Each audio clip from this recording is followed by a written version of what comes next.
Spring break of 2007 in London, with its various forms of locomotion and a vast range of cultural venues.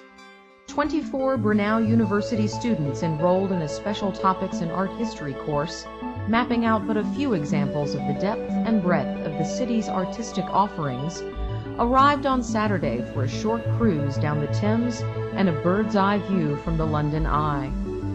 The rainbow from a brief squall foretold of a week blessed by almost perfect weather, the availability of both planned and unplanned opportunities to sample the unique culture, and numerous chances to learn a lot about the world from one urban location. Sunday's brief visit to the Victoria and Albert Museum, with its collection of art, crafts, historic design, and decorative objects, prompted the first issue of a week-long refrain.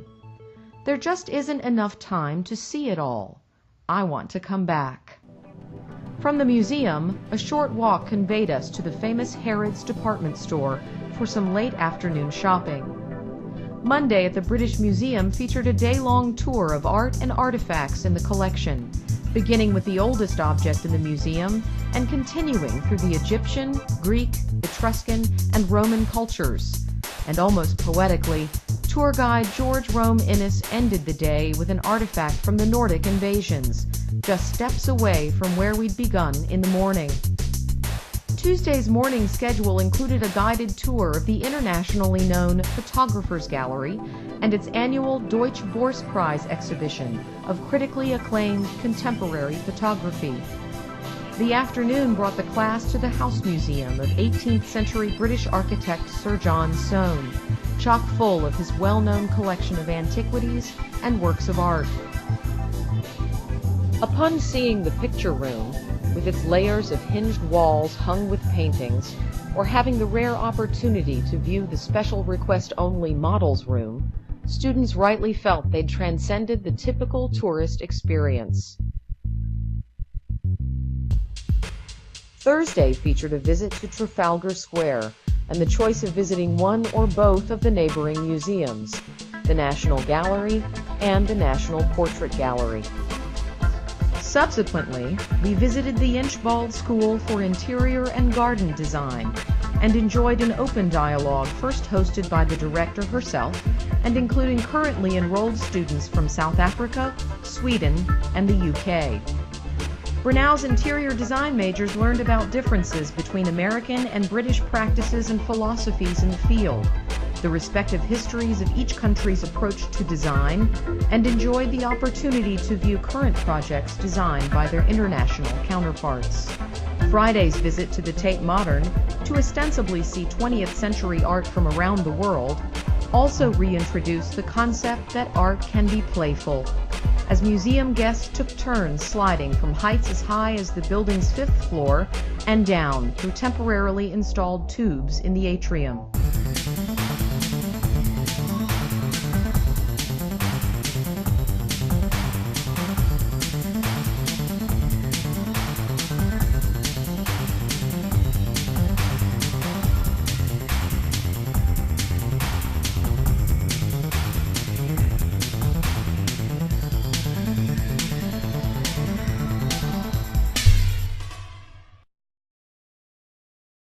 students were exposed to a variety of art institutions, including the more official national museums, contemporary art spaces converted from factories or smaller urban architecture, and even a small house museum.